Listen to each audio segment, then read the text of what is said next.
Previously, Landon had allocated all the new workers towards the construction industry. He had made up his mind that the next batch of slaves that Santa brought would be sent over to the other two industries. But right now, he needed people who could build. Today, he wanted to make synthetic rubber. Every week, Landon had to give first aid to treat the workers in the mines. Although he had made them mine carts that were on rails, they still injured themselves. When they had to carry the stones and load the cart, some of them would accidentally drop them on their feet.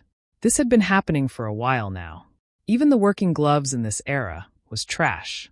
It could only block 60% of the injuries they were getting on their palms. The gloves were not effective. They would wrap a lot of clothes around their palms, and then wear normal thin material gloves over them. What could that do? That's why the first thing Landon had thought about was safety. Hence the manufacturing of rubber. Back on Earth, 90% of products had rubber in them. From bicycle handles to housing and pipe insulation, school stamps. Heck, even toothbrushes were made from rubber.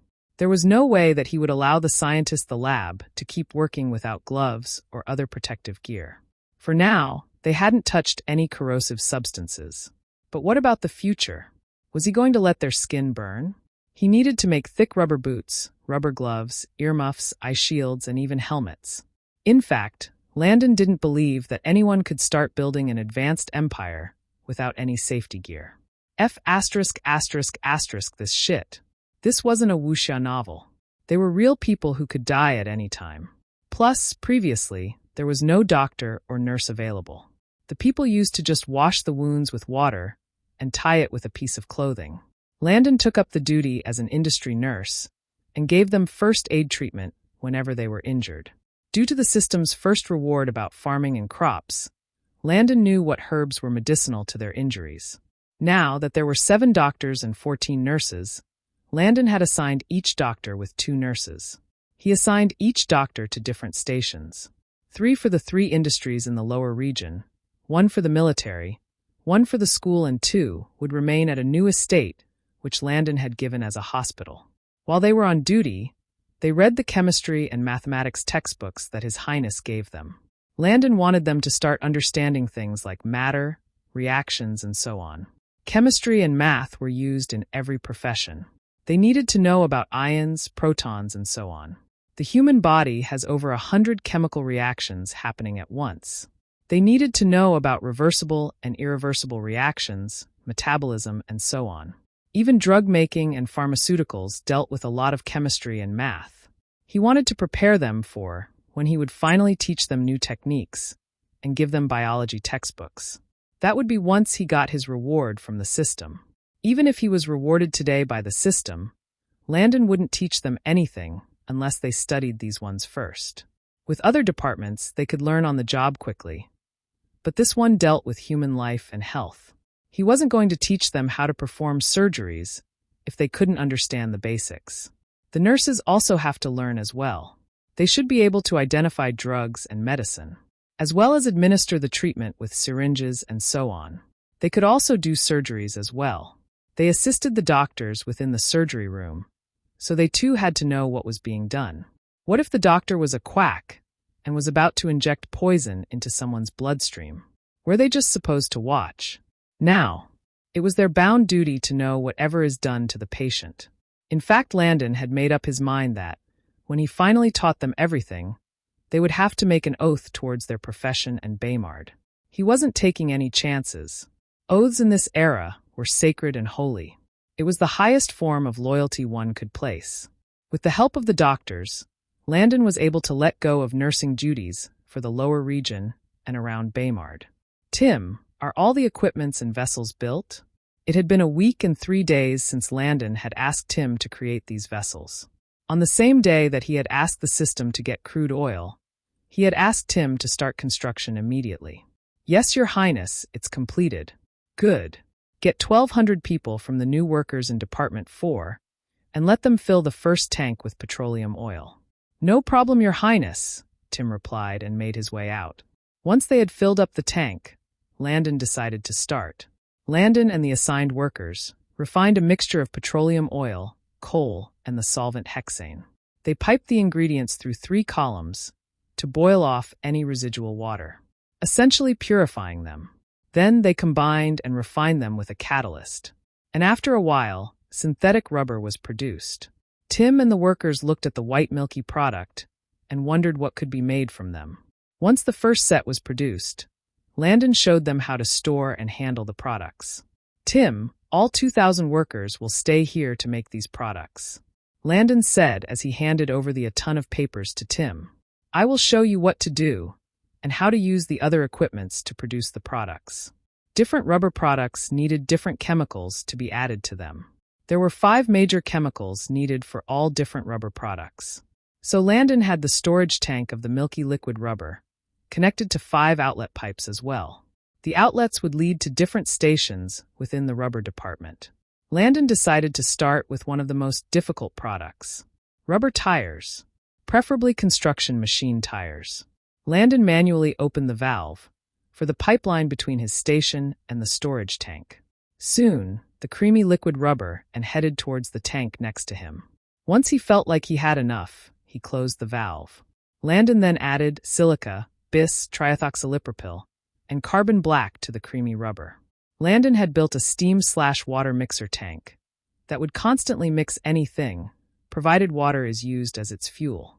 He then added water to the mixer engine, and after a while, it started stirring the materials in the tank vigorously.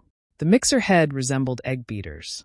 These mixers should never be turned off, unless there was nothing in the tank. So Landon decided to have the men pour water every 3 hours. Once the mixture was uniform, Landon opened another valve that allowed the creamy mixture to flow towards another boiler tank, where another solvent mixture and water were added. As he boiled off the solvent, the rubber started forming tiny balls that were the size of beans. Once the solvent had completely evaporated, all that was left was water and bean-size white balls. He then sent the products to another vessel, which acted as a filter. And finally the rubber was sent to a steam compressor to completely dry down. Now the rubber looked like soft rice balls. Landon had the men form bales of tire synthetic rubber. He then took out one of those bales, reheated it, and used polychloroprene and other chemicals to completely vulcanize it. After creating a mold for the tire, he poured the vulcanized rubber into mold and allowed it to cool down for 4 hours. While it was cooling down, he showed them how to make other rubber materials. And by the end of the day, Landon had made 4 pair of gloves, a pair of rubber boots, and 1 gigantic tire. He had also made a lot of dried bales for each rubber product. Now he could safely progress with his plans. Carrie took the letter from her most trusted knight, Killian, and opened it slowly. The dark-haired knight stood at her side, waiting for further instructions. Carrie looked at the document and smiled. Everything was going according to plan. Carrie was Eli's blood sister. She and her mom had been working hard to keep her brother as the crown prince. She had been given a large estate in the capital, with 5,000 knights under her command. Lately, her half-brothers had been trying to push their father into choosing one of them in Eli's place. She had also been fighting with her sister on the low. That bitch was too cunning. Jeanette had been her biggest nemesis ever since she could remember. The bitch would bad-mouth her to her father, while using the whole White Lotus act to garner pity. Everyone always thought that she was the one who always bullied Jeanette. That bitch had turned her into a villain in front of the entire empire. Jeanette was her second mother's daughter. She, as the first wife's daughter, had more access and privileges than Jeanette. This led to a power struggle between the two. And now, the bitch joined hands with her other half-siblings to kill Eli. When her brother had informed her of the assassination attempt and the Jeanette's sudden visit, she was fuming mad. How dare they? Since they wanted to do things the hard way, then she would just have to play along with them. Wasn't she a villain? In that case, it was time for her to act her part, so as not to disappoint them. Killian. Yes, princess.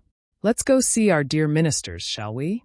Carrie followed her guards and stepped into her estate dungeon.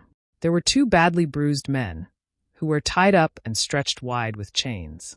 These men were the ministers supporting Kana and James Barn. Wake them up, she said. Killian and another guard took iron buckets of cold water and threw it on their faces. Splash! The water hit their faces and instantly woke them up. The men yelled. The knights started boxing them violently, until blood spat out of their mouths. "My dear ministers, do you know how much trouble you have caused me? Do you know how much money I have lost trying to quiet people down? Do you?" She yelled while hitting them with a large iron rod. "Pung! Pung! Ah! Please, STO, stop. We won't do it, Aga. Ein." One cried out. The rod had accidentally hit his manhood when she swung it at his waist. That kind of pain was one that no man should face. The second prince. He was trying to live. "You coward. Just this much and you're already giving up? Are you a man?" The another one said while catching his breath. Carrie looked at him and smiled. She gently put down her rod and walked over to him. Then she held his chin with her palms and massaged it. "Men like you are rare. You're loyal, strong, and so manly. Too bad you chose the wrong side. Killian, bring the tools." Carrie walked to the other one and smiled. "He's right, you know. Just this much and you want to give up on your prince. TSK tisk TSK. You know, what I hate the most are cowards. ... The man's face was completely pale now, and he was shaking like a leaf. "I'm going to enjoy killing you," she said with a seductive smile on her face. When everything was brought, she started cutting their fingers and toes, one by one. "Ah, please, I'm begging you." "Stop!" the first man cried. He had tears, snot, and swear all over his face. Truly pathetic. Honestly, Carrie admired the second one. No matter what she did, he didn't even let out a sound. Too bad he was the enemy. She later continued by dislocating their arms and legs. At this point, the first man died. The pain was too unbearable for him, and his heart gave out. The only thing he thought about in his last moments were his wife and son. The second man was still alive, but barely holding on. When Carrie was finally about to cut his head off, he mustered up all the saliva left within him and spat it on her eyes. "Pooh! Go to hell, bitch!" She screamed and finally chopped off his head. That bastard, Carrie thought. Carrie cleaned up herself and left the dungeon. On her way back, a young knight ran towards her and gave her a salute. "My princess, he's here." "Good. Lead the way." Once Carrie arrived her audience room, she was met with a hooded man, who wore a reddish mask. The red mask only covered his eyes, leaving the rest of his face visible for all to see. The man was presently being entertained with food and wine. "I apologize for my late arrival, Sir Death. I hope that Sir Death will not hold it against me," Carrie said as she bowed. Death, as he was known in the Empire, was the #1 skilled assassin in Arcadina. His skills and fame were even known to those in other empires. "It's no problem, princess. After all, you were quite busy as well. Was it your first time?" Carrie was shocked. How did he know? Was he talking about her torturing the ministers? She sized him up again and started to wonder if any information about the ministers was leaked. He looked at her and immediately guessed what she was thinking. "Your fingernails still carry traces of blood in them. Your left ear and the sole of your shoes have tiny spots of blood on them as well. And your palms are still red from holding your torture device," he said while chewing on an apple. "How are you sure it wasn't a sword?" she asked curiously. "Swords leave a different, well-balanced palm print. If it were a sword, then your entire palm would be red." "What about the torture?" "I figured that it's either you were involved in a brutal fight, or you were torturing some poor bastards. But since you're in your own estate, the chances of the first one occurring are very slim," he concluded. "I'm impressed, Mr. Death. Your skills are, as they say, legendary. You were right, I was torturing some bastards in there. But now I'm finally here, so let's get on with business, shall we?" she said as she walked over to her seat. "For the next 3 months, I need you to work strictly for me, and within that time, I need your absolute loyalty." Death was stunned at first and then surprised. It had been a long time since someone had the guts to request for his loyalty. "Princess, I hope you know that my services don't come cheap. And just so you know, I never accept boring jobs," he said with a charming smile on his face. "Trust me, I know. Whatever your price is, or whatever you require, I guarantee that it shall be done. As for boring, I assure you that you will have the thrill of your life." Death looked at her and smiled. What an interesting little girl. And just like that, the month of May had finally come to an end. May was a very fulfilling month to Landon. He had successfully made heavy machines, oil, and also rubber. Finally, he felt like he was going somewhere with his mission. Today was the first day of June. Although Santa didn't come personally, he had still sent his subordinates to bring 4,619 people to Baymard. Again, there were 254 children between ages 0 to 14, and 413 people who volunteered to be soldiers. There were also 16 senior citizens amongst the group. Now, Landon was left with 3,936 able workers. He then selected 536 people out of the group and appointed them as cooks. They were to be added to all cooking sectors within Baymard, from the school to the industries, army, castle, in short, everywhere within Baymard. Landon also sent 900 workers to the construction industry, 1,500 to the alchemy/chemical industry, and another 1,000 to the food industry. Landon received money for his mineral ores and also bought more planting seeds. Landon made 419,000 gold coins from Santa's subordinates, minus the cost for the slaves and the seeds. This time Landon was happy with the seeds he got. There were cocoa beans and sugarcane seeds among the bags. Great soon, he would be able to make chocolate and granulated sugar. Now it was time to make spices, seasonings, cooking oil, and vinegar. Out of the 1,000 workers given to the food industry, Landon allocated Department 1, working on the farms 300. Department 2, storage plus distribution 100. Department 3, spice making 200. Department 4, cooking oil 200. Department 5, vinegar 200. For the 3 new departments, Lior appointed 3 farmers from Department 1 as the supervisors. Today, Landon had decided to start making various kinds of spices. Landon had the workers tie their hair with rubber bands and hair wraps, as well as wear gloves, safety shoes, mouth and nose masks, eye goggles, and clean aprons. They started by cutting the peppers, garlics, gingers, onions, turmeric, and so on into tiny pieces. When they were done, they opened up the kiln and filled all 20 layers, with 13 trays of the all-cut pieces in each layer. A kiln was just a giant industrial oven. Since there were over 5 kilns available, Landon asked the workers to continue cutting until they fill the other kilns. Your Highness, so one batch would take 2 days to dry on low heat?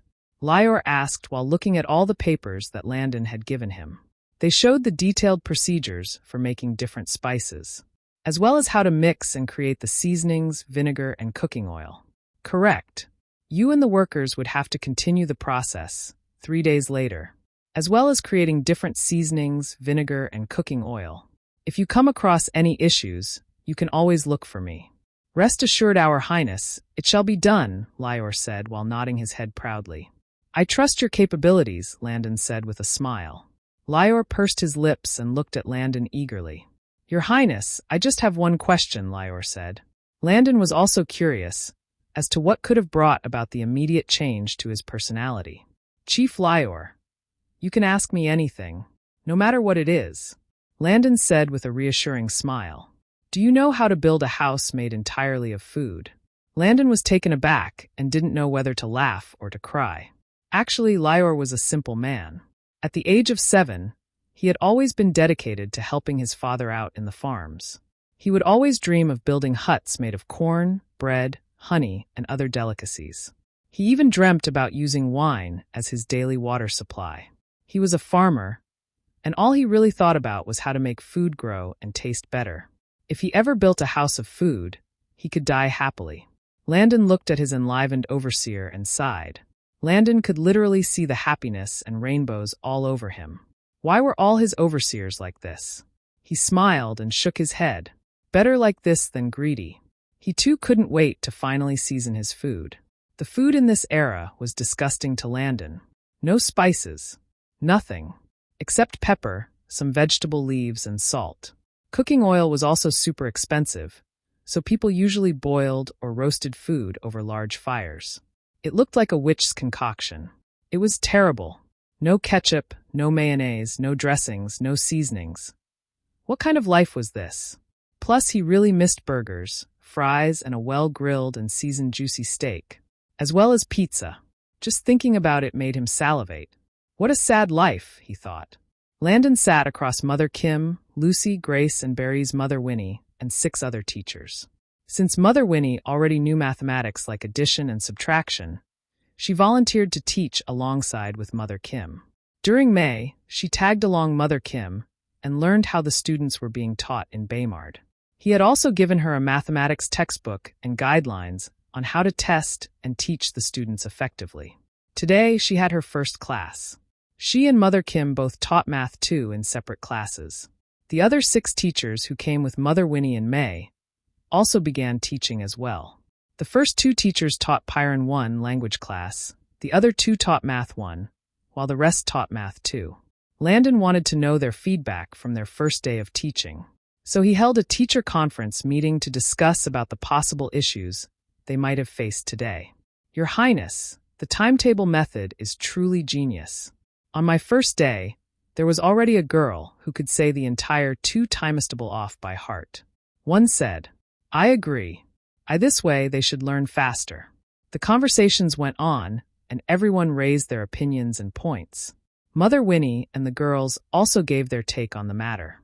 Once the meeting was over, the 6 teachers left, leaving only Landon, Grace, Lucy, Mother Kim, and Mother Winnie in the room. "Auntie Winnie, did you like your first day?" Landon asked cheekily. Winnie looked at the little cheeky brat and pinched his nose. In her eyes, Landon was still a baby. Naturally, he's just 15 years old. "Of course I did, silly. It was so exciting. And that chalkboard method was great as well.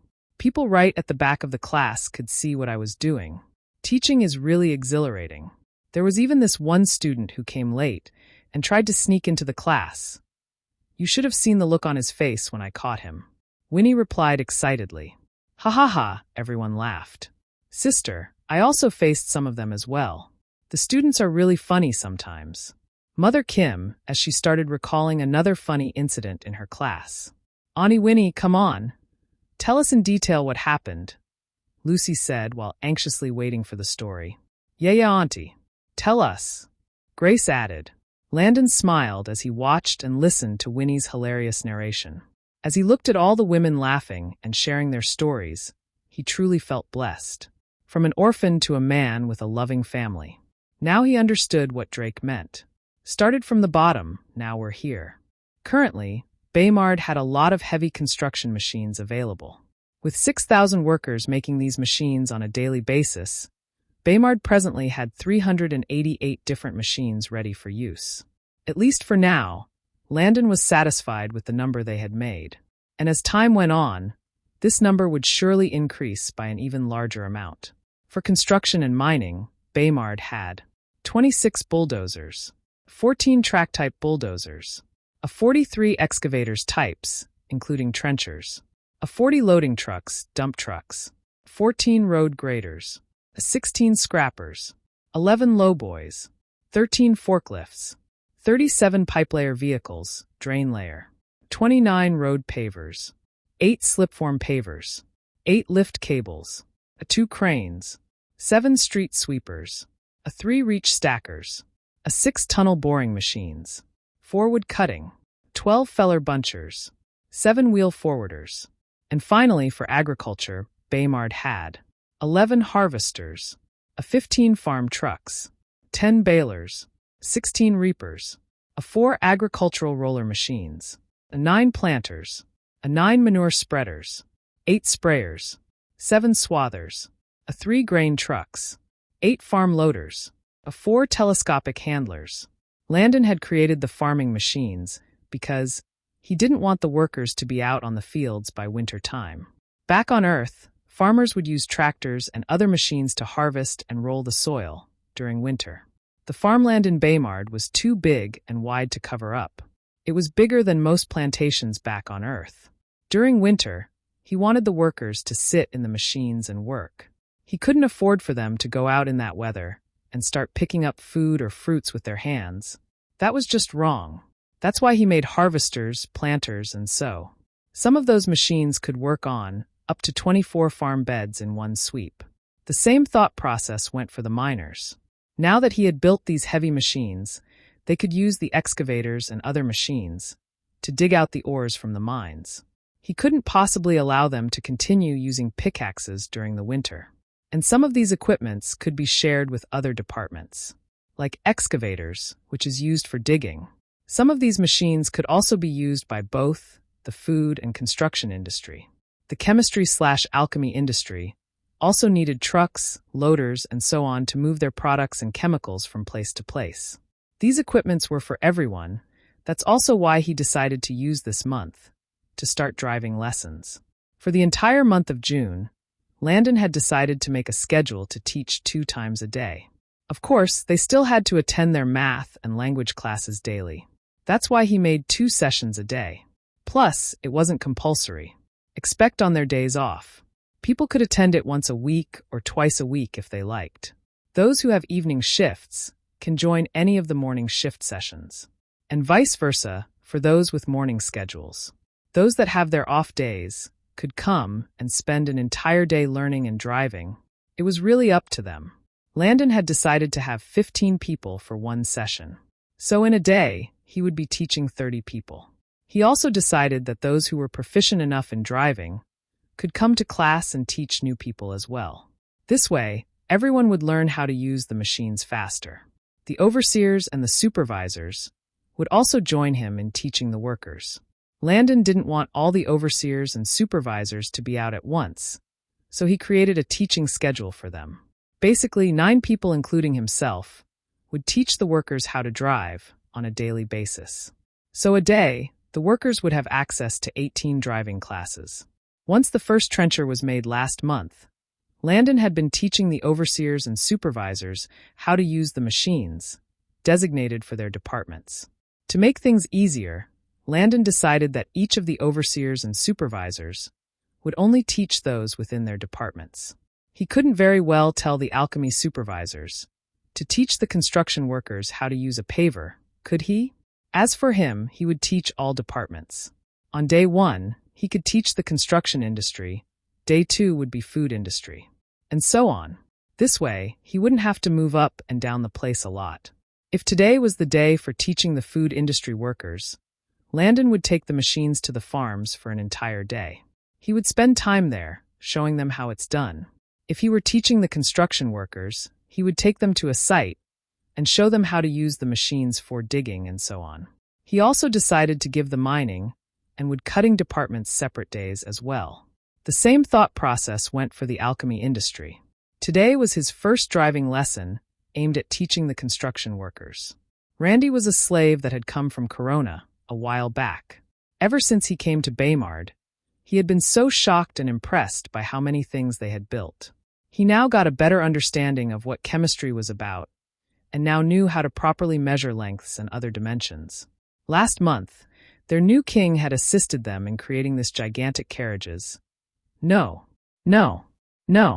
They were not carriages but heavy machines. All the machines were painted yellow and had a name printed on them. All the machines started with the name Baymard.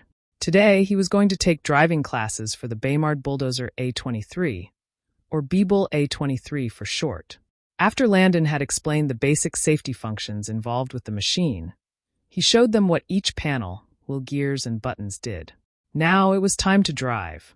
Randy jumped in the large wheel, just like Landon did previously, and opened the clear see-through glass door. Once he strapped his waist seatbelt and inserted the key and turned the ignition key beyond the on position. Peep! A very low sound came from the interior of the car. Randy started getting really excited.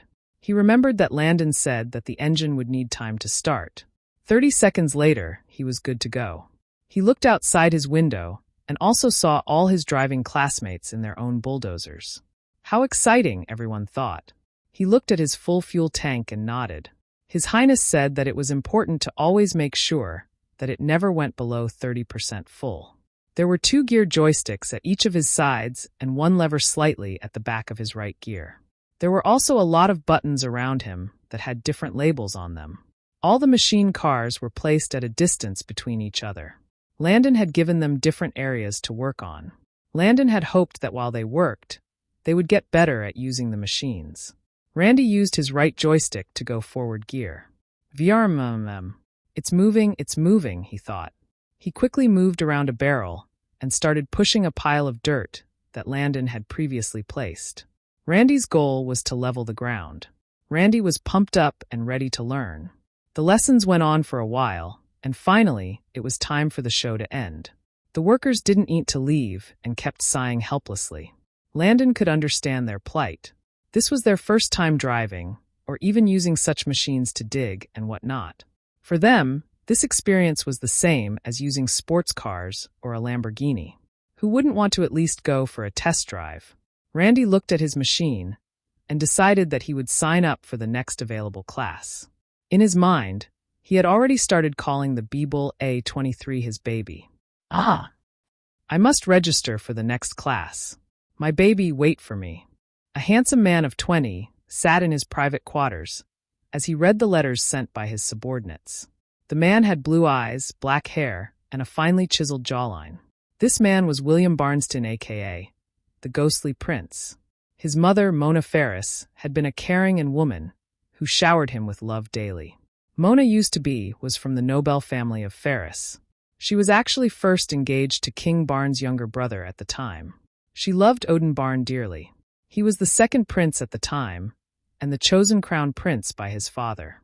He truly cared about the people, and wasn't power-hungry like his other brothers. Kindness and empathy is a good trait, but can also have its downsides. One day, Mona had come to visit her beloved, only to see him in a pool of blood. There were 3 men in the room with daggers in their hands. It was the now-present King Barn, whose name is Alec, and his 2 subordinates. She immediately pushed them aside and ran towards Odin. Why? What kind of person kills their own blood? She couldn't wrap her head around it. King Barn had always been lusting over her, so he asked his 2 guards to stand guard whole. He tried to rape her. She struggled and fought with all her might, and in the midst of her struggling, Alec Barn got angry and used his dagger to cut her face. He gave her 2 long stripes in the form of an X on her face.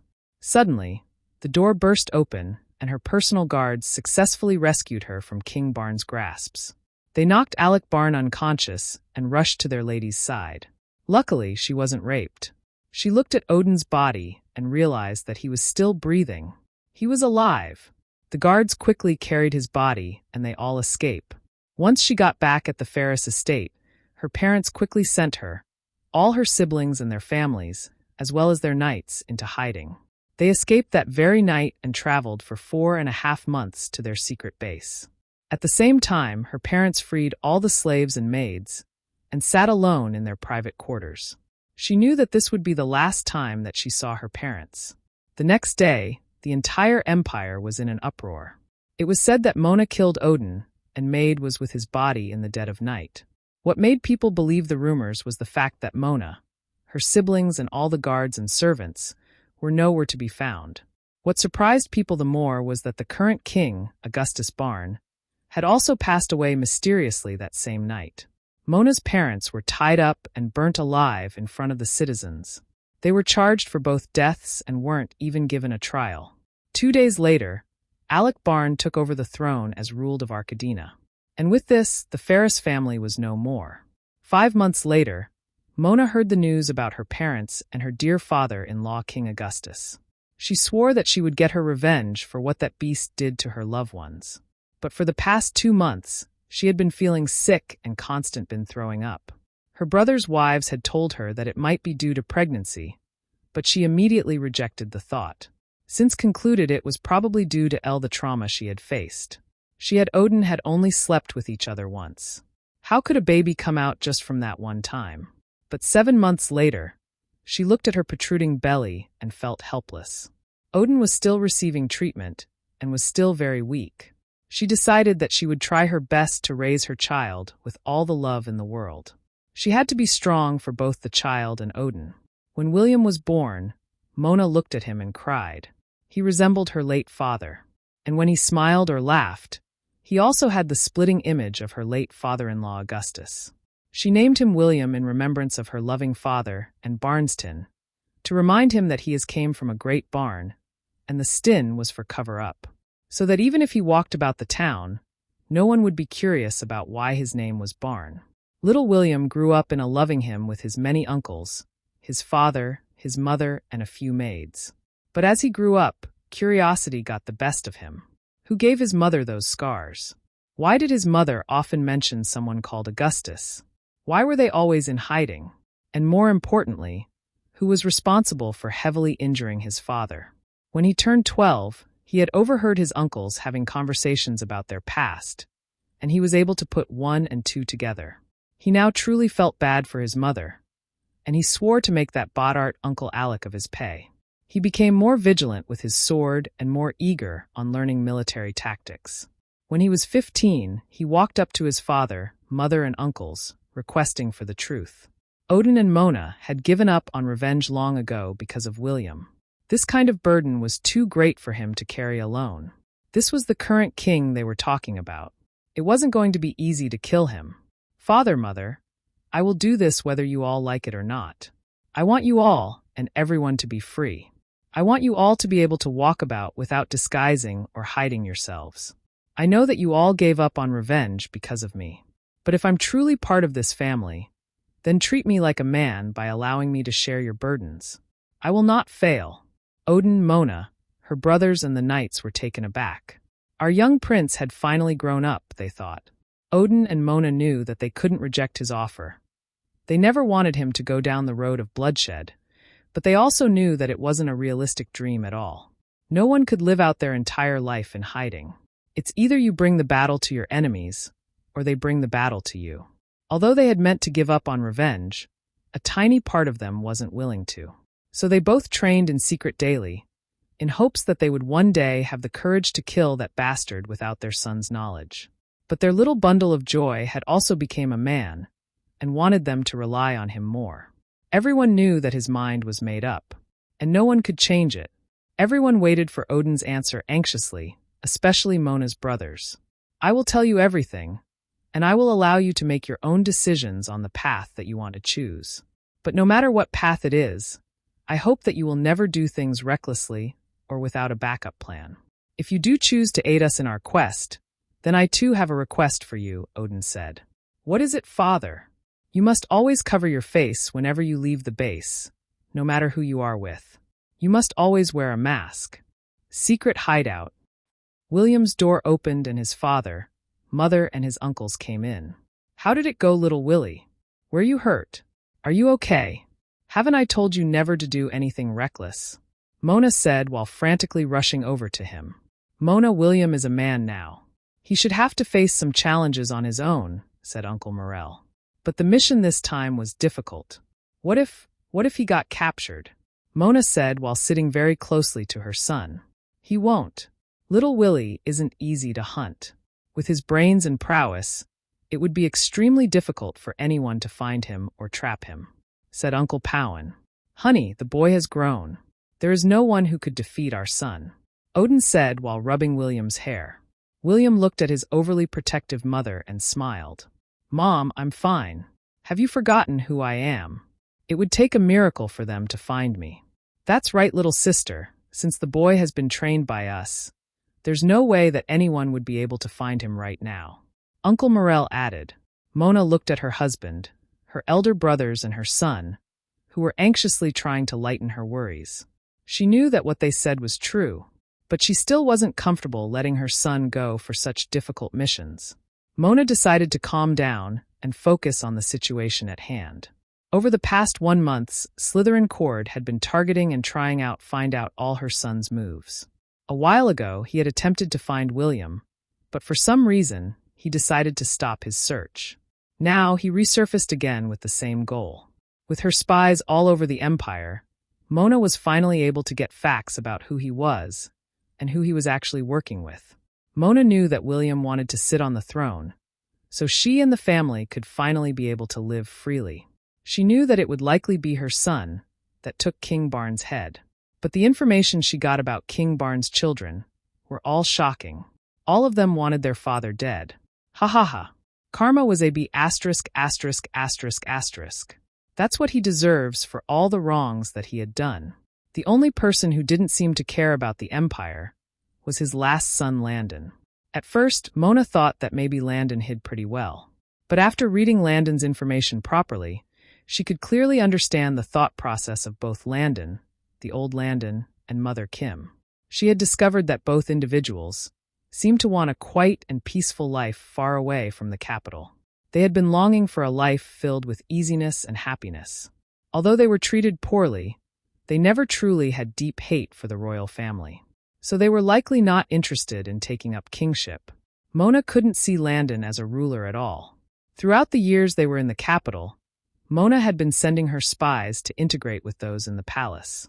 One was even a maid, who asked the old Landon what he truly wanted. And Landon's only answer was a peaceful life far away from the capital. The child just wanted to take care of his mother in a safe place. To make sure, she herself had disguised as a common cook and sneaked into the palace to observe all the children. It was as they said. He didn't give a damn about any kingship, and he also didn't have much hate for anyone as well. When she saw Mother Kim, she was also reminded of her past self. When she and her spies had stayed in the palace, they easily knew which children were vicious and which ones would pose a threat to William. Finally, when Landon was 15, her spies had reported that he was poisoned by the Nolet wisp. She knew that the poor child would die, since there was no cure for that. So she stopped sending her knights to spy on him. She decided to let his remaining days or months in this world free and peaceful. Plus, it would be such a hassle to get her spies over to Baymard. Although she had a lot of spies, most of them worked only in the south, west AMD central of the Arcadina. She had no spies towards the east or north. Mona's base was in the west, while Baymard was in the east. It would take 8 months in good weather and over 1 year in bad weather for her or her people to get there from the west. It was such a hassle, and they needed more men in the central region monitoring the royal family. All the cities given to the princes were either around south or central Arcadina. The south was closer to the Diaphoros borders, so in case of any wars with those people, the princes could make their way over there and fight. Now, she realized that Prince Eli might have gotten information about William from Slytherin Court. Damn! The funny thing was that Eli had not released any information on William. He had instead put a cap on William's identity. After torturing one of Slytherin's men, Mona found out that the little prince planned to kill her son in silence, so no one would ever know about his existence. He felt threatened by William.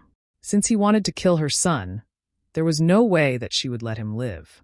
But she didn't want to kill him just yet. Since he and his siblings had planned to kill each other and King Barn, she decided to watch the play unfold from her hiding place. She knew that it was only a matter of time before that bastard of a king dies. She truly wished that she would be there to watch him fall into despair. She really wanted to watch the whole ordeal and spit on his face. For Augustus, her parents, her son, her brothers, her knights, and herself. But she also knew that one impulsive move from her side would ruin the future for all her loved ones. Right now, she was just waiting patiently to see who could make it to the finish line. Whoever it was would die if they didn't concede the throne to William. Odin was really hurt by his brother. He had always loved his brother and thought that his brother loved him too. He never saw that betrayal coming. And to top it all off, Alec had the guts to kill their father too. How could he kill their father? Their father had worked hard for the empire and was seen as a fair and just ruler to all. Odin's revenge was for his father, his wife and her family, and most importantly, his freedom. The reason he demanded that William wore a mask was because William looked exactly like him. He looked like a barn. Anyone who got a glimpse of him would be able to guess who he was. But the funny thing was that those who saw him thought that he was Alec Barnes' bastarded son. Odin had always made sure that William had at least 3 spare masks within his possessions, whenever he was on the move. Has that bastard taken the bait? Odin asked. Naturally. From what we gathered, this Slytherin fellow is making his way to Binkong City as we speak. Uncle Powen replied with a smile on his face. Good. Truly a little fish in a big pond. Now it was time to head on over to the chemistry industry. This was mid-second week of June. On the first day of June, Landon had given the alchemy department several tasks to complete on their own. Today was the deadline for him to inspect the products. Landon had created new departments that had a mixture of both new and old workers. With the work experience of the old workers, Landon was sure that the new workers would easily learn and complete the projects given to them. He had previously opened 3 departments within the alchemy industry. Plastic, black small square manufacturing, 100. Black small square plastic molding, 400. Ink, black small square production, 100. Black small square ink whiting material production, 300. Paper, black small square manufacturing, 200. Black small square exercise book making, 300. Up until now, Landon had always been there in every major production process. Landon knew that for his overseers, supervisors, and workers to grow, they needed to do things on their own. This way, they could better their skills and increase their knowledge steadily. If they made mistakes during the process, they could just try again later. Landon had given them a detailed descriptions of the entire process, as well as all the safety hazards involved with the process. He had also reminded them that no one was allowed to work without his or her safety equipments. Of course, he was going to tell them how to make all these products. What he wanted was for them to make errors and see why they had failed. For example, back on Earth, even if someone gave Landon a detailed description on cake making, he was still sure that his first try wouldn't come out okay. Heck, he might even burn the entire cake while it was still in the oven. Some people even forget to add baking soda sometimes. Only by practicing would one perfect their skills. No matter how many YouTube videos one watches, it was no guarantee that anyone would be able to pull anything off just by watching. Landon remembered how he had watched countless hair tutorials on YouTube back on Earth. No matter what he did, his hair never came out like JB from Got7. Life was just not fair. Sigh. Anyway, it was the same with this case. Hence he approved for them to finally have the go-ahead to start all these projects without him. Now he wanted to see the products and get their feedbacks. In front of him were 3 plastic cups, 8 pens, and 3 exercise books. He looked at the products and smiled. Since Landon advised him to start with plastic making first, he did just that. On that very first day of June, that Landon gave Chief Wiggins the project, he had failed woefully. The time when the naphtha was being cracked, Wiggins and the workers removed the naphtha a bit too early, which didn't allow the ethane to properly form. The chemical reaction became incomplete. Other times, he forgot to add other catalysts to the production process. And on the 3rd day, he began screaming like a maniac within the department. The workers also joined him in the madness as well. They were finally successful. They felt like that day was the best day of their lives. Ink, on the other hand, was a different matter. They learned the hard way that ink had too many different types that also had different uses. Aqueous, example, pictures from Kamaras. Paste ink, textile and paper printing, ball pens. A liquid inks, also used for printing. A UV-cured inks, electrical printers. A latex ink, wallpapers, vehicle graphics. The list goes on. Each ink type could only work with certain chemicals, agents, resins, and additives that were different from each other. Once, they had accidentally used a solvent, which was used for aqueous ink towards that used for paste-like ink. It was a complete catastrophe. They truly felt like crying. What sort of joke was this? Chief Wiggins now understood why Landon had suggested for him to start with plastic first. The casing for the pens, as His Highness puts it, were made from plastic, the cork, and the tiny inner tube. Also, because there were no automatic ink filling machines available now, Landon had asked them to create needle syringes, which are made from plastic as well, and feed the ink to the tiny tube. The needles of the syringes were the only things that were tiny enough to fit in the tube. They were perfect for filling the pens. Paper was by far their best to produce. The production process was cleaner and easier to accomplish than the rest. Now was the 10th of June, time to show some results to their king. Now that everything was good with the alchemy department, Landon decided to check on the assignment he had given to Tim previously. How was the experience to you all? He asked the entire room, and Chief Wiggins as well. Your Highness, before, we didn't understand the reasons why you did things at high temperatures, one worker said excitedly. Or low temperatures, another added. But now we do. Your Highness, we made so many mistakes these last few days. One time, we used too much additives. And that messed up the product big time. Don't forget about the time that we added too much solvents to the ink. That's so true. There were also times where we didn't put enough resins during the process. Every day, we would have at least 12 different trials. Your Highness, my brain is saturated right now. I correctly used the word saturated. Did you hear it? I'm now a genius. Look at you. Just saturation. I can now use the word homogenized. In a sentence. Ha ha ha ha. They laughed as they recounted their experience to Landon. Landon looked at his silly workers and smiled. They were truly happy over their accomplishments. Now they too felt smart. Only like this could people grow. In fact, Wiggins had also understood how difficult it was to do the things without Landon's help. When Landon did them, there were no mistakes or errors involved. He would do it perfectly in one go. Was he even human at this point? Before, they thought it would be easy, since His Highness could do it just like that. But when they started doing it, they literally started sweating every time they messed up. They had produced so many funny-looking products that came as a result of their numerous errors. One time, they poured the wrong chemicals into the process, and the products fizzled like soda, overflowing out of the tank. Wiggins and the workers were intrigued by that reaction. Wiggins, in particular, made a mention note of it, and decided that he would research that particular reaction later. Some of the workers were now more diligent and started reading and asking more questions about the process. They wanted to know the hows, the whys, the whens, and the whats.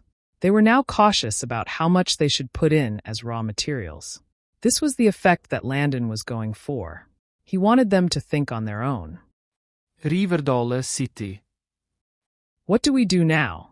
Baron Rogers asked nervously, while hysterically pacing around the room. Damn! How could this happen?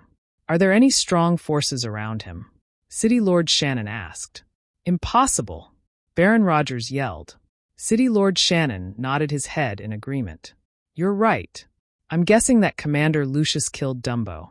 He was, after all, one of the strongest men in the Empire. With that much experience under his belt, it was no wonder that Dumbo wasn't his match. City Lord Shannon said, S*******. Didn't you guarantee me that this would work? F********. Calm down. Do you really think that hiring Dumbo was my only plan? City Lord Shannon said, with a spine-chilling smile on his face. Baron Rogers looked at City Lord Shannon and also took 2 paces back. The man's smile could make anyone shriek. This time, there will be no mistakes. Landon looked at the finely gray cement particles and was pleased. He had also noticed that there were over 2,000 blocks of cement that were already made. At the beginning of the month, Landon had created a cement-making department and allocated 900 workers towards it. Landon broke them into 2 groups. A cement production, 100. A cement block molding, 800. Landon was happy that everything was going according to plan. For this month of June, he had given every department new tasks to complete. The food industry made spices, vinegar, and oil, while the alchemist industry made plastic, ink, and paper. And finally, the construction industry focused on cement making. Landon decided that for now, each industry should just focus on their given tasks. Your Highness, do you think we should start construction now? Tim asked curiously. Not yet, at least until July. Plus we need more people for that. And there are other things that I need you all to create before we can fully start. Landon already knew he was lacking some basic needs for housing, so he decided to put it off until he had more people and until he made all that he needed. For his mission to be complete, Landon needed to build houses for all the original 1,500 people in Baymard. Once he housed them all, he could finally pass this phase and unlock the medical rewards from the system. He also knew that he needed to build these houses at most before mid-November, which was winter. He had already made up his mind that before September, he would build a water/sewage treatment plant, electrical plant, and central heating plant. Since he was only supplying all these within Baymard, the plant size didn't need to be extremely large. Back on Earth, The plants that were large usually supplied water or electricity to more than 3 cities at once. Landon was working with one city, so he didn't need it to be extremely large. As Landon kept talking with Tim, he spotted one of his soldiers running frantically towards him. "Your Highness, a war messenger has arrived." Landon had already been alerted by system of his arrival, but he chose to wait, since the system had notified him that only one person was riding towards Baymard. Plus it was broad daylight. What could one man do during the day? Heck, it was only 11 a.m. Landon had absolute trust that his men at the gates would be able to handle the situation no matter what. The men didn't allow the man to step into Baymard as per Landon's request. For now, Landon didn't want anyone to see any changes that had taken place within Baymard so far. So he had the men refuse access to anyone who wasn't in dire need of help from entering Baymard. But Landon was really surprised by this sudden declaration of war. In this era where there were knights and nobility, one would always get a notice of any incoming battles. Before they were fought, knights were very proud people. They believed in proving their strengths rather than sneaking around and killing people. It was just not honorable. Gangs and assassins, on the other hand, were a different matter. Those ones wouldn't give you any prior notices and instantly attacked you in the dark.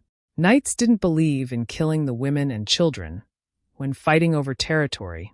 That's why they sent the messengers tell their prey that if they don't surrender, their women and children may be killed in the process. Landon knew that for their enemy to inform them, that would mean that it's either the attackers are entirely knights or are a group of knights and gangs. Either way, no knight would fight without ensuring that a letter had been delivered to their enemies, as that was also the rules between most empires. Bowman had been standing there for over 30 minutes now, and was getting pissed. Who the heck did they think they were? Wasn't this place just some deserted area? To think that they would keep him, the second official messenger of the great city Lord Shannon, under the sun for so long. How dare they? Bowman was now itching to tear them to shreds, but something confused Bowman greatly. When he left Riverdale, City Lord Shannon had told him to go to Greengold City and take his assignment there. Greengold City was the next city after Riverdale, in the direction of the capital. Why go to Greengold City, only to reverse and go towards Baymard? It made no sense to him. Couldn't he just have left Riverdale and rode his horse towards Baymard? Bowman couldn't understand City Lord Shannon's sneakiness, so he chose to forget about it. After all, he was just a messenger and a soldier for the man. He sat on his horse and saw 3 men riding towards him. There were 2 knights riding at the back of a young boy, who looked no younger than 15. The boy rode his black stallion majestically towards him. Bowman scrutinized the young boy, and a sense of displeasure arose in his heart. How dare this bastard make me wait? HMMP. Just you wait. My lord would surely make you drink your own blood later, Bowman thought as he grumbled inwardly. Once Landon arrived, both he and Bowman got off their horses and walked towards each other. Bowman didn't even wait for him to speak, before throwing a letter towards Landon rudely. Here, hurry up and read it. I don't have all day, so I suggest you hurry up, Bowman said as he sneered at Landon. The knights who were watching around the gate were almost angered to death. How dare this nobody talk to their king like this? Damn! What's there to read? Just surrender. Do you really think you have a choice with just 330 knights? If you surrender, who knows? You and your people could live happily as slaves for our city lord. No one can help you win this war. Hurry up. Landon lifted his brow and immediately threw the piece of paper back. There's no need for me to look any further. I refuse, Landon said with a cold tone. Bowman was taken aback and looked at Landon as if he was a fool. Hey, I had heard that the little banished prince of ours was a little foolish, but I didn't think that you would be stupid too. In 3 hours' time, my lord will arrive and behead you all if you don't hurry up. Don't you care about that mother of yours? If you want to save her, you better sign that paper quickly, or else no one can blame us for what would happen to the whore. Phew! Lucius, who was standing by Landon's side, had wanted to kill the damn bastard. But before he could do anything, Landon had immediately punched Bowman, throwing him to the ground. Bowman held his jaw and was shocked. His lips quivered, and he quickly got up from the ground, instantly turning into a mad dog. "You dare hit me? Bastard! Am I lying? So what if you were once royalty? You're just a piece of trash now. And so is that whore Emo." Phew! Landon had hit him again. Bowman was so mad that he almost fainted from anger. Landon's eyes became colder and his frown deepened. Bowman looked at Landon's eyes and became scared. What are you trying to do? You can't kill the messenger. It's against the Empire's laws," Bowman said while taking 2 paces back. Landon smiled coldly. "I would like to remind you that Baymard isn't part of the Empire, is it?" Landon said while closing in on him. You better not be rash. Better sign that paper fast before Lord Shannon gets here. No one can help you." Landon's killing intent increased, and Bowman started sweating heavily. "So you want me to allow my people to become your lord's slaves? Ha ha ha ha. I wasn't betting on anyone helping me. Tell your lord that I refuse. My 330 men will win this war against you all. Now, get out. Gong, gong, gong." The bells within the army fort rang loudly. All the soldiers knew the meaning of the continuous bell sounds. During their training, they had learnt that if the bell was rang for more than 5 minutes, it would be a signal for every soldier to assemble in front of the gate posts.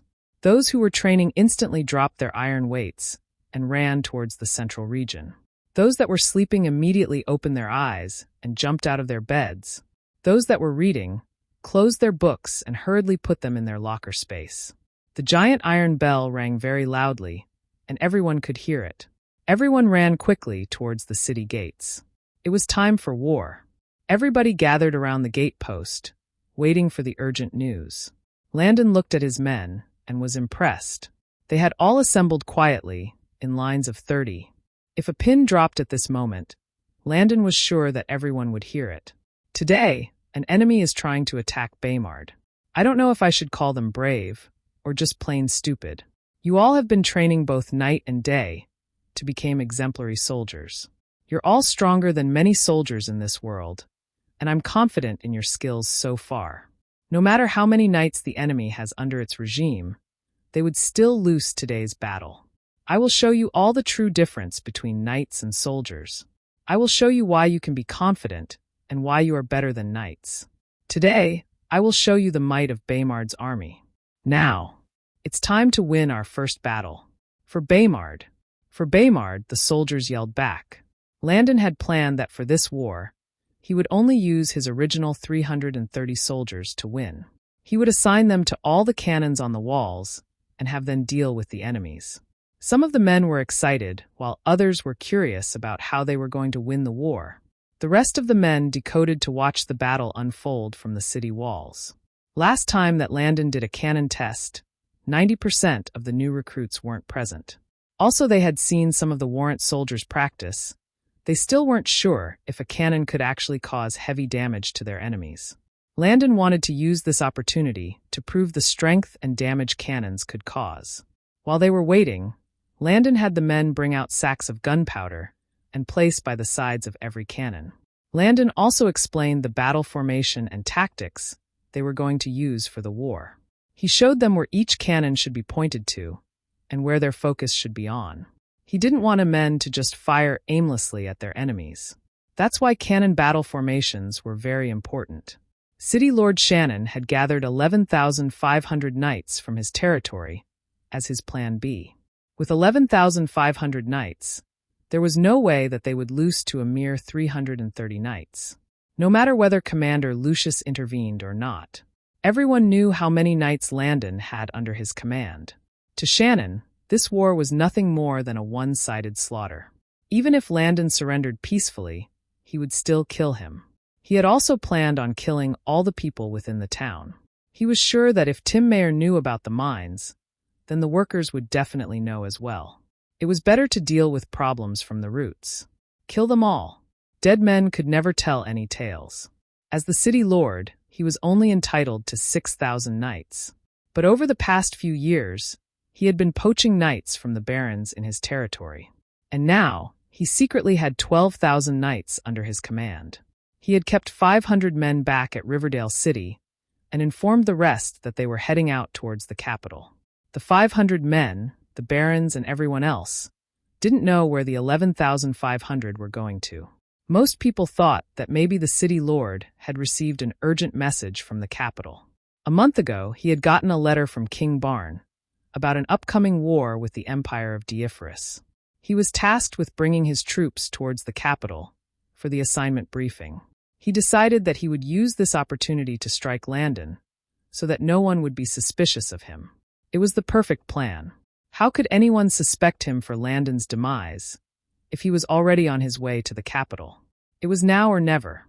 When the 11,500 knights were leaving the city, they were extremely confused as well. They left towards the direction of Greengold City, but had to sneak back towards Baymard by passing through the swamps. Once they were closer to Baymard, they quickly moved back on the road and continued their journey. At this point, the men were sure that their lord wanted to keep everything under wraps. So this was for sure a secret mission. City Lord Shannon had them swear oaths that said that if they were to release any information about this war, their families would be burnt alive. When the men finished swearing, they had cold sweat on their backs. Most of them already had daughters, sons of wives, and don't want to risk their families' lives. Those that weren't married were still threatened with their parents, siblings, and other loved ones. They knew how cruel their lord could be, so they had already vowed to keep everything a secret. City Lord Shannon, Baron Rogers, and the knights saw a badly bruised bowman riding towards them and stopped. My lord, you must seek justice for me." Bowman cried out, and he approached them. Everyone looked at his purplish cheeks and could guess what he had gone through. "Tell me what happened in detail," City Lord Shannon said. "My lord, they were totally not putting you in their eyes. That brat refused to sign anything. It looks like they would rather die than be your slaves, my lord," Bowman exclaimed. As Bowman narrated his own made-up version of the story, the knights now had the will to fight. As knights, they wouldn't have lifted their swords up without Bowman's story. They needed to make sure that the city they were attacking knew of their attack. That way they could fight with all their mights. The Empire's rules were strict. No knight was willing to bear the consequences for not following the rules. This was exactly the reason why City Lord Shannon had sent Bowman over, so he could convince the men to fight. Once they won, it would make the perfect excuse to kill everyone within the city.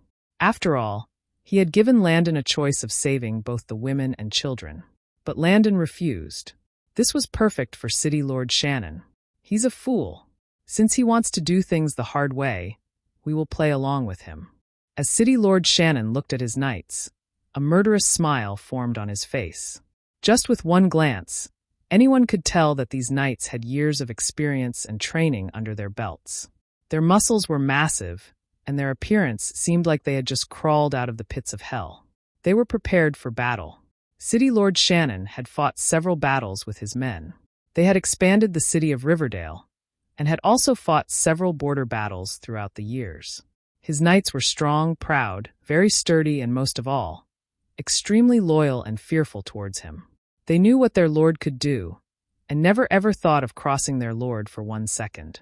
Their lord was a brutal and frightening man, who ruled Riverdale with iron hands. 30% of his men were as good as the top knights within the capital. He had secretly spent most of his resources and time training these men to be one of the best in the Empire. Of course, he did all these away from the watchful eyes of King Barn. Every time that he went to the capital, he would take only 40% of his men with him. He would mix both the weakest and the strongest in the group, so as to hide any suspicions towards him. As he looked at his knights, he was confident that his indestructible team would easily conquer Baymard. How could a lion compare to an ant? The knights carried hard iron shields and long sharp swords as they steadily made their way towards Baymard. "My lord, we should be arriving Baymard in an hour's time. Should we make camp and attack first thing tomorrow morning?" asked his second in command. "Do we have to sleep outside to defeat such a puny city? We will be arriving at 2 p.m. Once we arrive, get the men will rest for 30 minutes before we start. Tonight, I want to lay in my bed back in Riverdale." City Lord Shannon commanded. "I think we should be extra careful, just in case that brat has more tricks up his sleeves," Baron Rogers advised. "HMMP, no matter how many tricks he has, There is no way that he can win against my men. He had just 330 knights. How is that even a possibility? City Lord Shannon sneered. Baron Rogers also thought that what City Lord Shannon said made sense. Indeed, it was not a possibility. From here, are you heading back to the capital? With the border wars getting more and more fierce, the king had called me in to assist in the wars this time. After I finish up here, I will leave half of my men with you in Baymard. Do what you must to keep anyone out of Baymard for the time being. After the border battle, I will come back to further assist you. City Lord Shannon said. The message he had received did not mention the progress of the war, but described the need for extra hands at some of the border posts. Diephoros was getting more and more daring with their actions. The Empire of Arcadina was the largest empire within the continent. One could say that it was almost double the size of Diephoros. Greed, jealousy, and envy had led to this never-ending war. But for King Barn to send more troops as backup meant that the war was probably not going as he planned. King Barn could never allow a tiny empire to insult him by taking part of his land. It would have to be over his dead body. Even if he had to use all the men in his empire, he would gladly make that sacrifice, provided no part his land got reduced. There was another reason why City Lord Shannon was excited about participating in the border war. If he did extremely well, the king would reward him with anything that he required. He himself had always wanted to control the entire west region of the empire. It was perfect. None of the princes were located in the west, and with no major power constantly breathing down his throat, he would easily become a mini-king within the empire. Who knows? Maybe he could get enough forces to break the west region away from the empire itself. City Lord Shannon had been King Barn's trusted friend ever since his days within the Knight Academy. He had always been a lackey for King Barn, and had always despised the fact that King Barn could have everything he wanted. He had been gathering his forces for years in hopes that he would one day break the west region away from the capital. The west region had more than 12 cities and other villages within it. He had planned that when he performed exceptionally well, he would ask for just 2 more cities to control. Once he successfully conquered the barons of those cities, he would further move on the shadows to conquer the entire west region. Who didn't like power? Originally, Riverdale was just a tiny city. But as time went on, City Lord Shannon had attacked the villages around the territory, making the city grow. But he was still not satisfied. He had watched King Barn shine for too long. Even if he couldn't fulfill his dream, he hoped that one of his sons would do what he always dreamt of accomplishing. He wanted his family to have a noble bloodline. That was also why he kept pushing his sons towards the royal princesses. Right now, his sons were studying in the Knight Academy in the capital. He had made up his mind that even if this plan failed, he would get the king to at least betroth one of his sons to any of the princesses fast. As he thought about his plans, he couldn't help but smile happily. He rode on ahead. Once they exited the forest, they saw several hazy figures standing on the city walls. The soldiers tensed up as they stood on the enormous clear fields. The second in command had the men rest while observing Baymard. "My lord, it seems that they were waiting for our arrival. But there's something strange about this. Why aren't they standing outside the city gates, but instead observing from the city walls? Are they already prepared to surrender?" His second in command asked. Everyone looked at the situation and couldn't make heads or tails over what these Baymard knights were planning. "I have always heard that this bastard prince was a fool. Better I never thought that it would be this bad. What sort of battle tactic is this? Even if the prince had never experienced war before, isn't this just plain stupidity? Why didn't his knights advise him on what to do?" Another knight asked confusedly. "Who knows? Maybe he's just arrogant and didn't want to heed to their advice. Do you think that they plan to trap up when we succeed in getting into Baymard?" Baron Rogers asked. City Lord Shannon looked at the hazy silhouettes and frowned. "What difference would it make? You go tell the prince that this is his last chance. He either surrenders to me now, or all the citizens would die with him after the battle." Once the messenger left, the men started assembling in formation as they waited for the messenger's return. City Lord Shannon sent the messenger, so that the knights would again be reassured that Landon indeed had no thoughts of surrendering Baymard to them. He too wanted to make sure, as he was thoroughly confused by whatever stunt Landon was pulling. As they saw the messenger coming back, City Lord Shannon sneered as he looked at Landon's silhouette. It was finally show time. Men, leave no one alive. Kill all, even the women and children. Now charge.